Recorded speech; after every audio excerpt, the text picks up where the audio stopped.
Hey Chad, how are you, man? Good. How we doing? Good, thanks. Packing, getting ready for a move. You guys will get Dante in with you today. 6 games here over the life of that 10 day. Assuming he stays with you guys, what are you looking for from him, both for you guys with the 905A and as he kind of sees how he fits with the big club's plans?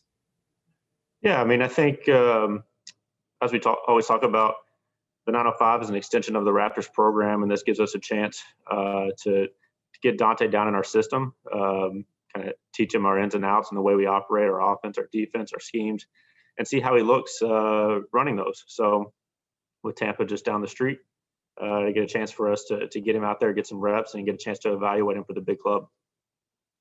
And then while we have you, are there any updates at all on Jalen, Gary, and Brian?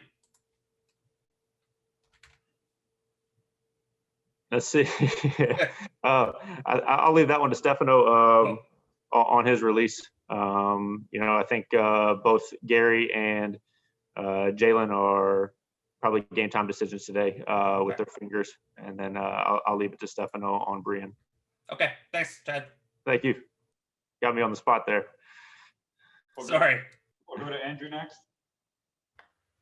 Hey, Chad, good to see you. I was wondering what Dante perhaps has shown you in the bubble as opposed to last year. A live body, obviously really athletic finisher on the rim. Has he shown you some other dimension or some growth in his game while in the bubble? Yeah, he's been in a different situation playing with Team Ignite. A team where the spotlight's been on some different guys.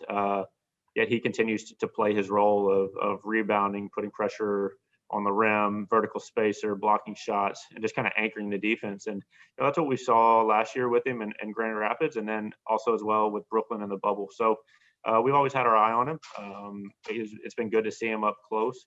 And, yet he was playing a little bit smaller role with the Ignite, yet he was still just as effective. And I think that's what we liked about him.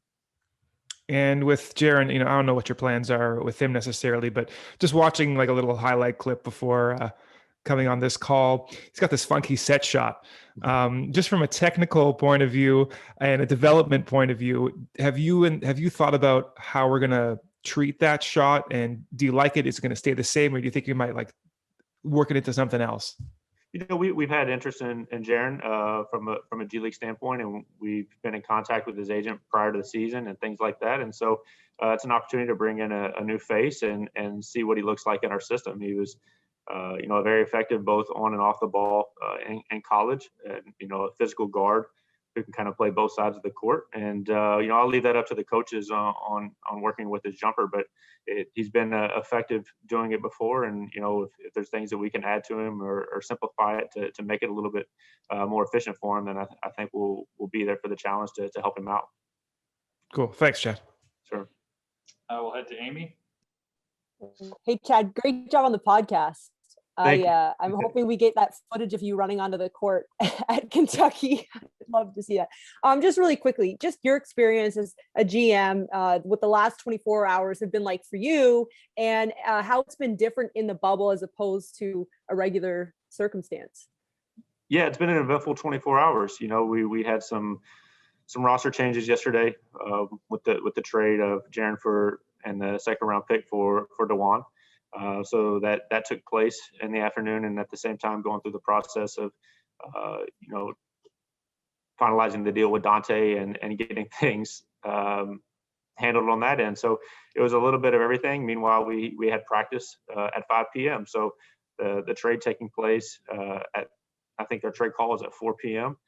Actually, I just passed Jaren in the hallway right before the trade call, but I couldn't say anything to him yet because I don't think he was aware. So definitely a different situation being in the bubble and life in the bubble. He had played with the RGV that morning, that 11 a.m. game where they had won. He had just gotten back from the game. He went to his room. He then came back to film with us at 4:30 and was on the court at 5 o'clock to go through practice with us last night. So that's definitely something different about the bubble. Same thing with Dante being here and the climate they're in with COVID and things like that. He's here in the bubble, and he's was ready to join our team this morning as well for shoot around. So that's been a nice, I guess, aspect to the bubble, is having everyone here so close that you can get things done in a little bit quicker time frame. All right, thanks. Have a great game tonight. Thank you.